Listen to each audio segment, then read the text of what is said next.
US President Trump's tariff on India is, as of now, 25% plus 25%, taking it to a total of 50%. Now, this as of now is mighty important, considering the rampage Donald has unleashed at all hours of the day and night via Truth Social over the last 2-3 months. But in all seriousness, Trump's ire at India refusing to play ball on agriculture, or maybe he's really angry with us not helping him in his Nobel Peace Prize chances. Whatever, the fact is, all of this has real world implications for the Indian economy. So let us state the facts and put them in perspective. On April 2nd, the supposed Liberation Day, US President Donald Trump imposed import tariffs on scores of nations that he said were abusing tariffs by imposing on US products and services coming into their countries way more duties than what the US was imposing on their services and products. India came under a cumulative 26% tariff slab, though it was kept in abeyance for 90 days since then. Countries started negotiating with the US, while India, which already had a bilateral treaty agreement discussion going on with the US, got it into top gear. But 5 months after the first announcement, while countries like UK, Vietnam, Japan, etc. all walked away with a deal, India has still been stuck, ostensibly due to the US's insistence on allowing American agriculture products, including GM crops and seeds, as well as dairy products, to come into India tariff-free. That is a political hot potato for anyone hoping to remain in power in New Delhi. Even Teflon-coated Modi, just remember how his government had to capitulate in front of the massive farmer agitations a few years ago. Now, how bad does it get? The US is India's biggest trading partner, and tariffs as high as 50% would simply make most, if not all, exports from India to the US uncompetitive. This ranges from textiles, gems and jewelry, and auto components, all sectors that employ hundreds of thousands of Indians. And any drop here would have a massive blowback effect on urban employment and consumption.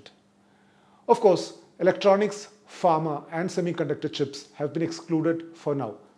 But remember, both are sectors sending hundreds of billions worth of products to the US. And Trump, or his Commerce Secretary in this matter, have already said more than once how they intend to put fines on these sectors also. Trump even said he will impose tariffs of up to 250% on pharma. Those could be deadly in more ways than one for the Indian economy, even if they remain just empty threats as of now. This is due to not just because of the increasing electronics export India has been getting into.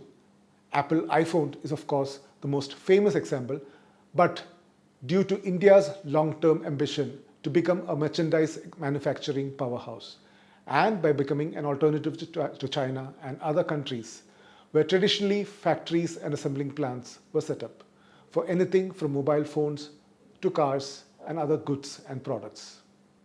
To give a rough example, if a product manufactured in India costing $100 and exported to the US on, say, a 10% tariff right now suddenly ends up with a 50% tariff, that makes that product that much more expensive in the US market compared to, say, a similar product manufactured in another country, Vietnam, for example, which has worked out a deal with the US for a maximum of 20% only.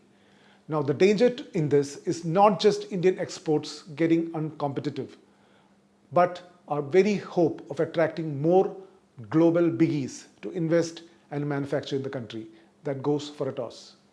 And there is long-term ramifications for the country's economic growth. What's the way out?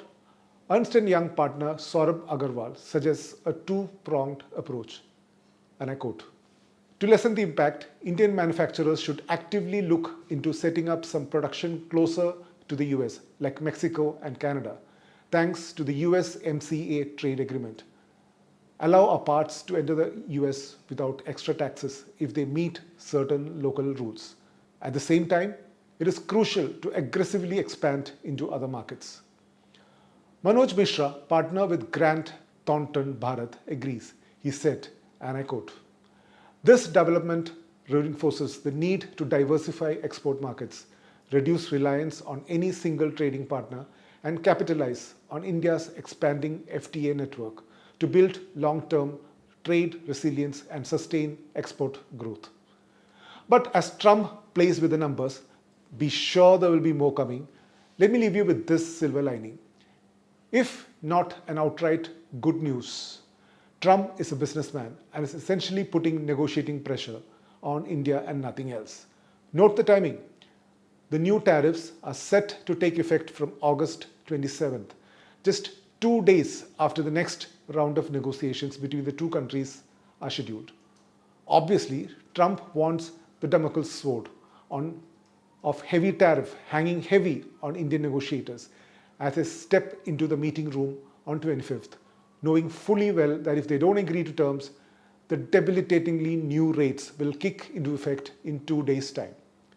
The clock is ticking, and that negotiation should be live streamed, I think. It'll be worth its TRP.